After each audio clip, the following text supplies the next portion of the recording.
बांग्लादेश में सत्ता परिवर्तन हो चुकी है। बांग्लादेश में शेख हसीना के जाने के बाद मानव स्थिरता ने अपनी जगह पक्की कर ली है।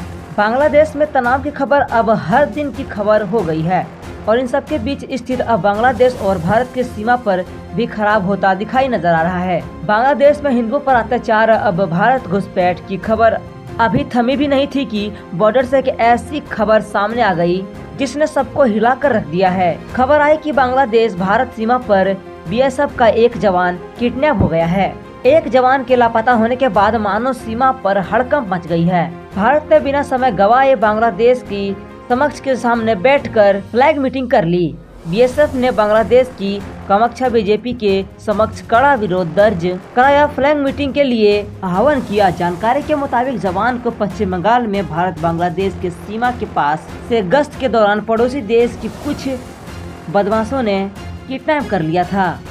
अपहरण की खबर जैसे ही सामने आई वैसे ही border security force action mode में आ गई। संपर्क के लिए बांग्लादेश की सेना को फ्लैग मीटिंग के लिए बुलाया। बॉर्डर गार्ड बांग्लादेश में दोनों पक्षों के बीच फ्लैग मीटिंग के बाद बीएसएफ जवान को वापस सौंप दिया। बीएसएफ के जवान की वापसी हो चुकी है, लेकिन यह घटनाक्रम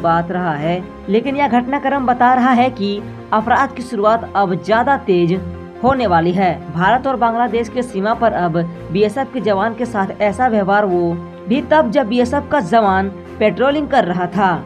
यह दुर्भाग्यपूर्ण था कि भारत ने इस पर कड़ा विरोध दर्ज कराया। जानकारी के मुताबिक जवान को 15 से 20 अवैध बांग्लादेशी बदमाशों के एक पूरे ग्रुप ने उस समय किडनैप कर लिया था, जब वह पश्चिम बंगाल के दिनाजपुर इलाके में बिरला सीमा के पास पेट्रोलिंग कर रहे थे। बीएसएफ के एक बयान में बताया गया कि बदमाशों ने भारतीय क्षेत्र में प्रवेश किया था और बीएसएफ जवान को जबरन बांग्लादेश ले जा रहे थे। और इतना ही काफी नहीं था, उन्होंने हिम्मत इतनी बढ़ गई कि उन्होंने बीएसएफ के जवान को बांग्लादेश सेना की यानी कि बीजेपी को सौंप दिया। इस खतरनाक स्थिति के जवाब में बीएसएफ ने तुरंत कार्रवाई की। बीएसएफ ने इस पूरे मामले में कड़ा विरोध जताया और बीजेपी से संपर्क साधा। अपहृत जवान की तत्काल रिहाई की मांग उठी, जिसके बाद से रिहा किया गया।